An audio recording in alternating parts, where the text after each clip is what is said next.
For years I've been saying we must ground social justice work in the Spirit. We must give our activists spiritual retreats.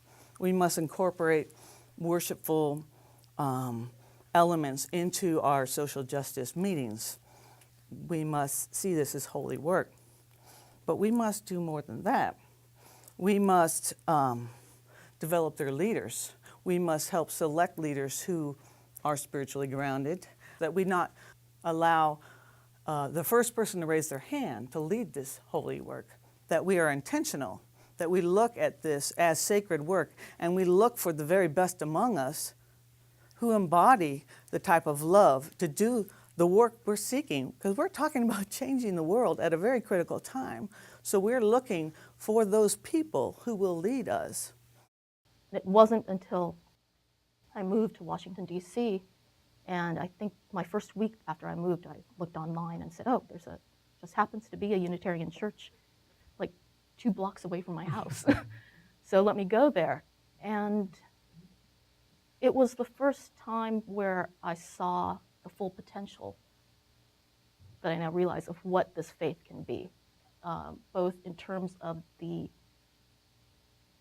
multi-racial, multi-ethnic makeup of the congregation, but also, like the first day that I was there just happened to be an introductory session.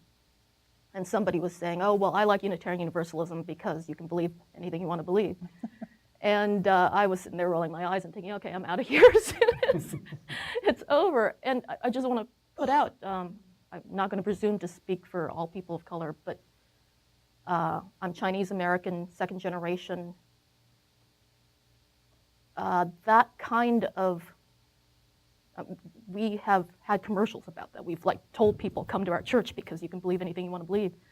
That kind of message not only is irrelevant to the people that I grew up with, but it's off-putting because I know that it's not true. I mean, I know that it matters what you believe because what you believe determines whether or not people are seen as human or not. It determines whether or not people can get married or not. It determines whether or not people are welcome into this country or not. And so we need to, I mean, in terms of building a multicultural, beloved community, there's the makeup of the people that you see in the congregation and also what we're saying to people and whether it resonates with the people that we say that we want to come into our congregations. When Kat says it matters what we believe, whether we see people as human or not depends on what we believe. It's a very profound statement, which is deceptively simple. In what ways does your congregation shape beliefs about who's welcome, who's relevant, and who belongs in your congregation, about whose reality is important and valued? We need trained leadership in our congregations if we're to create a just multicultural world. Again, the UUA website has scads of how-tos on the topic, and I refer you to them. But no website can contribute the self-reflection and spiritual discipline which Kate described. That we must each do for ourselves. What's the next step you're called to make in this work?